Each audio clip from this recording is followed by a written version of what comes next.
24 तारखेला त्रिरश्मी बौद्ध लेणी येथे जे बौद्ध वृक्षाच्या फांदीचा वृक्षारोपणाचा जो कार्यक्रमाचं नियोजन केलं आहे, हा जो कार्यक्रम आहे हा दरवर्षी होणारा दसऱ्याच्या दिवशी होणारा कार्यक्रम आहे.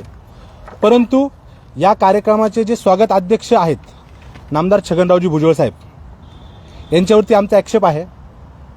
छगनरावजी भुजबळ साहेब यांनी 23 नोव्हेंबर 1987ला ज्यावेळेस मोठ्या प्रमाणात बहुजन समाज हुतात्मा स्मारकाला जमला होता, तो जमला असताना तिथं हुतात्मा स्मारकाला बहुजन समाज जमला म्हणून त्यांनी तो गोमूत्राने शिंपडून त्याचं शुद्धीकरण केलं होतं दुसऱ्या दिवशी 24 तारखेला. जर ते गोमूत्राने शिंपडून त्याचं शुद्धीकरण करत असतील तर तुम्हाला बौद्ध वृक्ष लावण्याचा अधिकार नाही, अशी या ठिकाणी वंचित बहुजन आघाडीतर्फे मी नमूद करतो. आणि जर तुम्हाला ते बौद्ध वृक्ष लावायचंच असेल तर सर्वप्रथम तुम्ही बहुजन समाजाची माफी मागावा.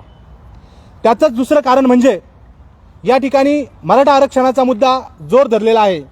आपण सर्वजण बघत आहात की मनोज जांगरे पाटलांनी 24 तारखेचा अल्टिमेट दिलेला आहे. 24 तारखेचा अल्टिमेट दिला असताना भुजबळ साहेबांनी जांगरे पाटलांना अंगावर घेतलेला आहे. मराठा समाज आक्रमक झालेला आहे. मराठा समाज आक्रमक झालेला असताना कालच आपण सगळ्यांनी बघितलं असेल की भारतीताई पवार यांच्या कार्यक्रमामध्ये काही लोकांनी काळे झेंडे दाखवण्याचा प्रयत्न केला. या ठिकाणी हा कार्यक्रम मुद्दामून 24 तारखेला घेण्यात आलेला आहे, ज्या ठिकाणी मोठ्या प्रमाणात बहुजन समाज हा बौद्ध वृक्षाच्या किंवा गौतम बुद्धांना वंदन करण्यासाठी त्या ठिकाणी येईल. आणि त्याच ठिकाणी जर मराठा समाज आला भुजबळ साहेबांना विरोध करण्यासाठी तर दोन समाजांमध्ये मोठ्या प्रमाणात दंगल घडण्याची शक्यता या ठिकाणी वर्तवण्यात येत आहे. काही गुप्तचर यंत्रणेकडनं आम्हाला असं समजलंय की मराठा समाज भुजबळ साहेबांना विरोध करत आहे आणि विरोध होत असताना मागची दंगल आपण सगळ्यांनी बघितलेली आहे. कारण नसताना दलित मराठा असा मोठा वाद या ठिकाणी उपस्थित होऊ शकतो. जर हा शासनाचा कार्यक्रम असेल तर शासनाच्या कार्यक्रमानुसार जिल्हाधिकारी व या ठिकाणी असणारे पालकमंत्री यांनी पुढाकार घ्यायला पाहिजे. छगन भुजबळ साहेबांचा स्वागत अध्यक्षाचं कारण काय? दुसरी गोष्ट, त्यांनी जी समिती नेमली आहे त्या समितीमध्ये सर्व राष्ट्रवादीचे पदाधिकारी घेतले का? समाजाचे या ठिकाणी नेते नाही का? समाजाचे काम करणारे नाशिकमध्ये पदाधिकारी नाहीत का? कोणालाही त्या ठिकाणी स्थान देण्यात आलेलं नाहीये. त्यामुळे सदरील कार्यक्रमास आमचा विरोध नाही. आमचा विरोध आहे तो नामदार छगनरावजी भुजबळ साहेब यांना. बौद्ध वृक्षाचा कार्यक्रम होणार आणि तो कार्यक्रम झालाच पाहिजे. त्या कार्यक्रमाला आमचा विरोध नाही, हे पुन्हा एकदा मी सगळ्यांना सांगतो. पण सर्वप्रथम त्या फांदीला हात लावायचा असेल तर भुजबळ साहेबांनी बहुजन समाजाची माफी मागाव्या आणि नंतर त्या ठिकाणी पोलिसांनी मोठा बंदोबस्त द्यावा, अशी या ठिकाणी मी सीपी साहेबांना विनंती करतो. कारण दोन समाजांमध्ये झालेला वाद आणि पेटलेलं नाशिक हे सगळ्यांनी बघितलेलं आहे. आणि ते नाशिकच नाही तर महाराष्ट्र पेटायलाही वेळ लागणार नाही. ही येणाऱ्या लोकसभेला डोळ्यासमोर ठेवून सरकारची चाल आहे. त्यामुळे ही चाल लक्षात ठेवून समाजाने अशा कुठल्याही भूलथापांना बळी न पडायचं नाहीये. मनोज जरांगे पाटलांना आमचा पाठिंबा आहे, बाळासाहेब आंबेडकरांचा त्यांना पाठिंबा आहे. मराठा समाजाला आरक्षण भेटलंच पाहिजे ही आमची मूळ भूमिका आहे. त्यामुळे भुजबळ साहेबांना आमचा कुठलाही सपोर्ट नाही. भुजबळ साहेबांनी जे मराठ्यांना अंगावर घेतलेला आहे तो त्यांचा वैयक्तिक प्रश्न आहे. त्यामुळे समाजाने त्याच्यात पडू नाही अशी विनंती या ठिकाणी मी समाजाला तुमच्या माध्यमातून करण्यासाठी आजची ही पत्रकार परिषद बोलवली. भुजबळांना आरोप केला भुजबळ नकोय, तर मग या बौद्ध वृक्षांना नेमकं कुठला पदाधिकारी पाहिजे? जिल्हाधिकारी आहे, मुख्यमंत्री आहे, सगळे आहेत ना. का या जिल्ह्याला जर पालकमंत्री दिलेला आहे, एवढा मोठा कार्यक्रम आहे, जर तुम्ही समिती नेमताय त्या समितीमध्ये समाजात या ठिकाणी प्रतिष्ठित किती लोकांना तुम्ही त्याचा समावेश करून घेतलाय? तुम्ही जर बघितलं तर सगळं राष्ट्रवादीचे पदाधिकारी त्या समितीमध्ये तुम्ही सामील करून घेतले का? एसटी समाजामध्ये, जैन समाजामध्ये, बौद्ध समाजामध्ये ज्यांनी खरंच बौद्धांचे अनुयायी आहेत, ज्यांनी बौद्ध धर्म स्वीकारलेला आहेत, असे कोणताही पदाधिकारी त्यांना दिसला नाही का या समितीमध्ये घेण्यासाठी? नाही, पण आता उद्यावर कार्यक्रमाला तुम्ही आज बोलताय, आधी का नाही बोलली गोष्ट? तुम्हाला समितीत घेतलं कारण ती जी प्रेस पत्रिका आहे ती पत्रिका काल बाहेर पडली. ती पत्रिका आम्हाला माहित नव्हती. ती पत्रिका आमच्या समोर काल आली. नाही, पत्रिका नव्हती ना, स्वागताध्यक्षाचं नावच नव्हतं. आम्हाला वाटलं शासनाचा कार्यक्रम आहे. समिती समजा आता गठीत झाली असेल किंवा काय असेल, तुमच्या कार्यक्रमाची तयारी तर महिना पण सुरू झालेली आहे ना. पत्रिका समोर आल्यानंतरच आमच्या समोर आलं की स्वागताध्यक्ष कोण आहे. जोपर्यंत स्वागताध्यक्ष नाव समजत नाही, कारण भुजबळ साहेब हे नाशिक जिल्ह्याचे पालकमंत्री नाहीये.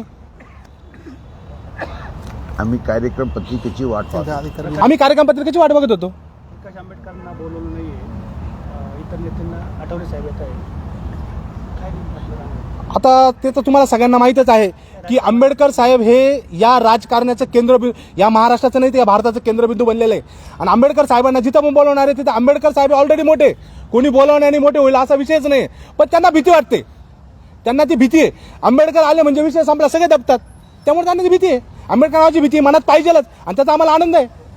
आपण पत्रकामध्ये सांगितलं की येवला मतदारसंघामध्ये आपण कसे निवडून येतात याकडे बघणार आहे. 100% तुम्ही कसे निवडून येते आम्ही बघणारच आहे.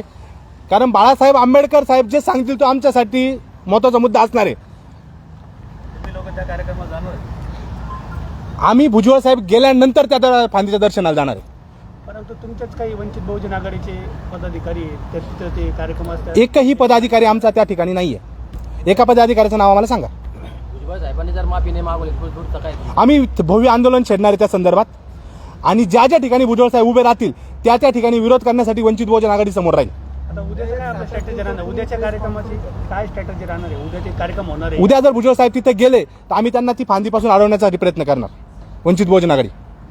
या संदर्भात तुम्ही पालकमंत्री असो किंवा कलेक्टर साहेब असो याविषयी चर्चा झाली का? त्यांनी त्यासाठी मुद्दामून ती पत्रिका बाहेर काढली नाही, त्यांनी ती आज पत्रिका बाहेर काढली आहे. त्यामुळे आम्ही आता इथून गेल्यानंतर कलेक्टर साहेबांची भेट घेणार आहे. एक 7-8 दिवसापूर्वी प्रेस झाली, तेव्हा तुमचे जे धर्मगुरू आहेत ते बी भुजबळ साहेबांबरोबर पत्रकार परिषद होती, तर त्यांनी विरोध नाही केला काय त्यावेळेस? धर्मगुरू हा पाठ वेगळा आहे, त्यांचा आणि राजकारणाचा काही संबंध नाही. धर्मगुरूंना बौद्ध वृक्षासाठी बोलवणारे ते जाणारे, आणि त्यांचा आम्हाला कंटिन्यू आदर असणार आहे. आमच्या धर्मगुरूंविषयी आमचं काहीही म्हणणं नाही, ते आमच्यासाठी आदरस्थान असणारे आहे आणि कंटिन्यू असणार आहे. पत्रकार परिषद भुजबळ फार्मवर होतात, तुमचे धर्मगुरू त्यांच्या तिथे जातात पत्रकार परिषदेला, दुसऱ्या ठिकाणी नव्हते का? काही समाजाचे दलाल त्यांना तिथे घेऊन जातात. त्या दलालांनाही आम्हाला सांगायचं आहे की तुमचे दिवस भरले, तुम्हाला लवकरात लवकर समाज तुमची जागा दाखवल. या दोन्ही तारखा एकच ठरलं होतं का? 24 तारीख. आता 24 तारीख तुम्हाला सगळ्यांना माहिती आहे की जरांगे पाटलांनी सांगितलं का त्यानंतर मी एकही मिनिटं देणार नाही. आणि जर जरांगे पाटील एकही मिनिटं देणार नसेल आणि त्या ठिकाणी बौद्ध समाज मोठ्या प्रमाणात उभा असेल आणि जर मराठा समाज समोर आला तर तुम्ही आता 3-4 वर्षापूर्वी झालेली दंगल पुन्हा नाशिक पेटलेलं बघितलेलं आहे. पुन्हा 30 जर एबीसीडी घडवायची असेल, म्हणजे हा जाणून बुजून केलेला डाव आहे सरकारचा की दलित समाज, म्हणजे त्यांनी ओबीसी मराठा लढवण्याचा प्रयत्न केला, तो लढला नाही. पण अग्रेसिव्ह समाज आहे बौद्ध समाज, मग याला मराठा विषय कसं लढवता येईल आणि मराठा आरक्षण कसं थांबवता येईल, हा त्यांचा डाव आहे. पण तो डाव आम्ही आणून पाडल्याशिवाय राहणार नाही. भुजबळ कार्यक्रम होतोय, असं नाही वाटत हे काय राजकारण होतंय? 100% राजकारण आहे हे 100% राजकारण आहे. भुजबळांना पुढं करून मराठा समाज आणि दलित समाजामध्ये मोठ्या प्रमाणात दंगल घडवण्याचं हे षडयंत्र आहे, आणि ते षडयंत्र वंचित बहुजन आघाडी आणून पाडेल. भुजबळांना मराठा समाजाचा विरोध आहे सध्या दिसतो एकंदरीत. बहुजन समाजाची किंवा दलित समाजाची ढाल करताय का? 100% ते दलित समाजासाठी ढाल करण्याचा प्रयत्न करतो.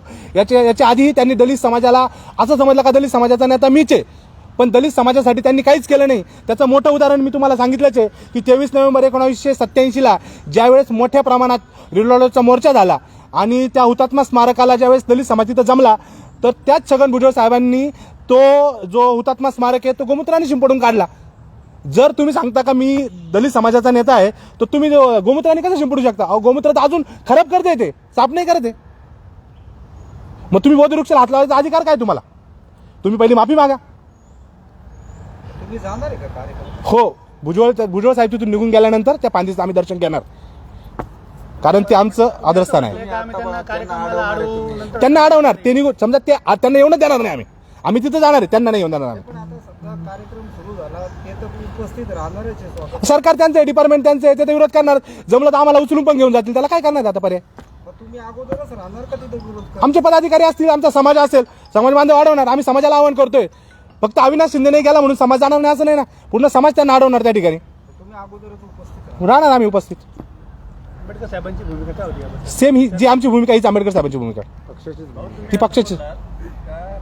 भुजबळ साहेबांना पुढे करून समाजाची ढाल करून हा सगळा दलित आणि मराठा असा समाज संघर्ष घडवून आणण्याचा त्यांचा डाव आहे. हे बरोबर आहे. कोणाचा डाव आहे? कोणावर नेमका तुमचा? हे सरकारचा डाव आहे. हा त्रिशंकू सरकार,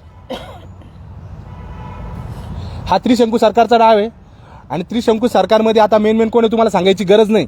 त्यांनीच हा डाव रचलेला आहे, आणि तो डाव रचताना त्यांनी एक ते फांदे टाकताना त्यांना समजलं का शेवटचा फांदा आहे का अग्रेसिव्ह समाज कोणता आहे. आणि 24 तारखेला तुम्ही जर बघितलं असेल, कालच जांगरे पाटलांनी सांगितलं, त्याच्यानंतर आम्ही 1 मिनिट पण देणार नाहीये. आणि मग त्यावेळेस जर काही घडलं त्या ठिकाणी मोठ्या प्रमाणात दलित समाज बहुजन समाज उपस्थित असणार आहे. मग मराठा समाजात दलित समाज तुम्ही दंगल घडवणार आहे का? म्हणून आमचे जे भितू संघ येणार आहे याच्यासाठी मोठ्या प्रमाणात पोलीस ताफा आयुक्त साहेबांनी द्यावा अशी मी त्यांना विनंती करतो या ठिकाणी. नाशिक जिल्ह्याचे पालकमंत्री दादा भुसे यांनी याचे आयोजन केलं असं तुम्हाला मान्य आहे का? नाही, आम्हाला त्याबद्दल काय आयडिया नाही. त्यांनी केलं असते, ते गेले असते, ते गेले असते, त्यांनी केलं, आयोजन केलं असतं. त्याच्यामुळे तुम्ही भुजबळांनाच विरोध आहे का दादा भुसेंना पण अशा विरोध असतात? आमचा जो विरोध आहे आमचा हा विरोध सध्या जो 24 तारखेला त्यांनी जो कार्यक्रम घेतलाय ती तारखेलाच विरोध आहे आमचा. कारण की त्या दिवशी जांगरे पाटलांनी अल्टिमेट दिलेला आहे आणि त्या दिवशी तुम्ही तिथं जमताय का? आणि तुम्ही जर बघितलं तर बहुतेक ठिकाणी मराठा समाजाने गावबंदी केली आहे राजकीय पुढाऱ्यांना. मग या ठिकाणी शासनाने कार्यक्रम घ्यावा, राजकीय पुढारी कोणीच नको. मग पालकमंत्री पण नको, मुख्यमंत्री पण नको, जिल्हाधिकाऱ्यांनी पुढे येऊन कार्यक्रम घ्यावा, शासनाचा कार्यक्रम घ्यायचा आहे तर. कारण जर मराठा समाज अग्रेसिव्ह झाला, त्यांनी गावबंदी केली राजकीय पुढाऱ्यांना आणि अशा ठिकाणी तुम्ही राजकीय पुढारी घेऊन दलित समाजाला एकत्र करून दंगल घडवण्याचं षडयंत्रच करता एक प्रकारे. त्यामुळे आमचं ना पालकमंत्र्यांना समर्थन आहे ना मुख्यमंत्र्यांना समर्थन आहे, आमचं कोणाला समर्थन नाही या ठिकाणी. तारखेचा वाद आहे. हो 100% त्या तारखेला ज्या तारखेला त्यांचा अल्टिमेट टाइम संपतोय त्यांनी झाले 1 मिनिट आम्ही देणार नाही त्याच तारखेला तुम्ही हा कार्यक्रम घेताय आणि मुद्दामून त्या ठिकाणी तुमचे मंत्री बोलत आहे. तुम्ही तुमचे मंत्री ज्या ज्या ठिकाणी जात आहे, काल जर तुम्ही बघितलं असेल, काल एवढा डेंजर कार्यक्रम असताना त्या ठिकाणी भारतीताईला काळे झेंडे दाखवले, त्यांच्या विरोधात घोषणा केल्या. अशोक चव्हाणांना एक्का दुरी एक्का अशोक चव्हाण छक्का अशा घोषणा देण्यात आल्या त्यांच्यासमोर. इतकी डेंजर परिस्थिती असताना तुम्ही 2 समाजांना समोर करताय, ही चुकीची बाब आहे. एकीकडे तुमच्याच काही संघटना उद्या जर तिथे काही दंगल झाली तर दलित याला समाज सर्वस्व भरडला जबाबदार जाणार आहे.